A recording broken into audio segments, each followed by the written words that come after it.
As-Sunnah foundation যে এত বড় বড় সেবার কাজ পরিচালনা করে, এত টাকা কোথায় পান?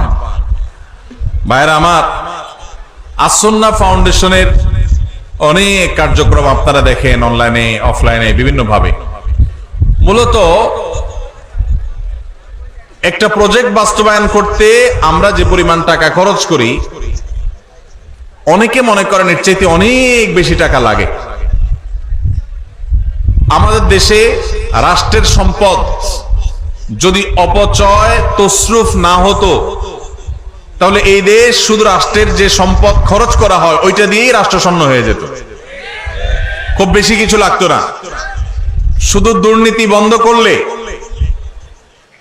অপশাসন বন্ধ করা গেলে, অপচয় বন্ধ করা গেলে, রাষ্ট্রের টাকাকে যদি আমানত মনে করে কর্তা ব্যক্তিরা প্রতিটা টাকা চিবিয়ে রস করবে, যেরকম বের করে নিজের পকেটের টাকাটার, ওইরকম রাষ্ট্রের টাকাটা যদি আমানত মনে করে খরচ করত, তাহলে যে পরিমাণ টাকা রাষ্ট্র খরচ করে তাতে রাষ্ট্রের আসলে তেমন কোনো সংকট থাকার কথা না। আমরা ক্ষুদ্র সেবামূলক কাজ করে আমরা দেখেছি যে একটা প্রজেক্টে 20-50 লাখ টাকা দিয়ে কত যে কাজ করা যায়, কত যে পরিবারকে স্থায়ীভাবে তাদের দারিদ্র্য বিমোচন করা যায়, অথচ শত শত হাজার কোটি টাকা চলে যায় আমাদের ছোটখাটো প্রজেক্টে। তো সেইগুলা যদি আমরা রোধ করতে পারতাম তাহলে আসলে টাকা অনেক বেশি লাগতো না। আসুন্নাহ ফাউন্ডেশন যে শত শত কোটি টাকা নিয়ে বসে আছে আর খরচ করে আসলে তা কিন্তু না। মূলত প্রথমত আল্লাহর বরকত, দ্বিতীয়ত হলো আমাদের একটা দীপ্ত শপথ আছে, সেটা হলো নিজের পকেটের টাকা খরচ করতে এত চিন্তা করব না, মানুষের দানের টাকা খরচ করতে যতবার চিন্তা করব। এবং আল্লাহর ফজলে সেজন্য আল্লাহ তাআলা বরকত দেন। এবং সেই সাথে যেই টাকা আসে তার সবই হলো আপামর সাধারণ মানুষের টাকা, একেবারে মাছ পিপল, একেবারে সাধারণ মানুষের যে টাকা, সেটা দিয়ে আসুন্নাহ ফাউন্ডেশন চলে। আলহামদুলিল্লাহ। আপনারা যারা যুবকরা আছেন, এলাকায় সেবামূলক কাজ করতে চান, অনেকে চান কি চান না আপনারা অনেকে হয়তো বলবেন, ভাই আপনার ফাউন্ডেশন থেকে কিছু আমাদেরকে শীত বস্ত্র পাঠায় দেন, কিছু টাকা পয়সা দেন, কিছু আমাদের ত্রাণ দেন, আমরা এলাকায় কাজ করি। যুবকদেরকে বলতে চাই, আপনারা যদি এলাকায় সেবামূলক কাজ করতে চান, আপনার এলাকায় সেই সব সেবার কাজ শুরু করে দেন যেগুলোতে টাকার দরকার হয় না। এরকম কাজ আছে না নাই?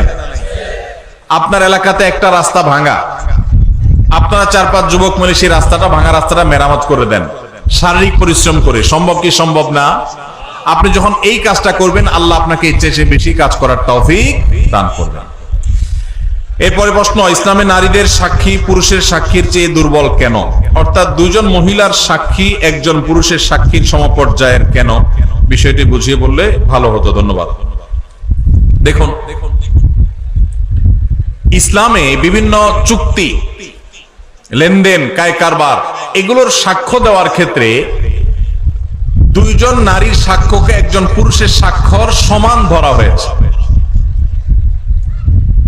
এখন সঙ্গত কারণেই প্রশ্ন আসলো যে পুরুষ একজন সাক্ষ্য দিলে যেই কোনো লেনদেনে, যে কোনো কাজ কারবারে সেটা একজনের সাক্ষ্য হিসেবে বিবেচিত হবে, কিন্তু মহিলা যখন সাক্ষ্য দিবে তখন দুইজনেরটা একজন পুরুষের সমান কেন হবে? মহিলা কি মানুষ না? কত মহিলা আছে পুরুষের চাইতে আমলের দিক থেকে আরো ভালো, আছে না নাই? অনেক পুরুষ আছেন যিনি পুরুষের চাইতে বেশি আল্লাহর প্রিয় বান্দা। তাহলে সেক্ষেত্রে সাক্ষ্য দেওয়ার ক্ষেত্রে নারীর অর্ধেক কেন?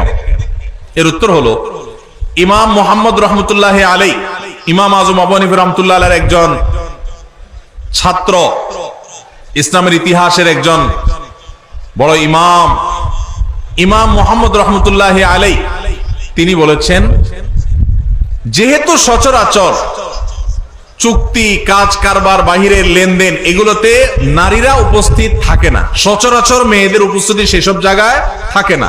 একটা চুক্তি হচ্ছে, একটা লিখিত হচ্ছে, সেখানে মহিলাদের উপস্থিতি সাধারণত কম থাকে, পুরুষরাই থাকে।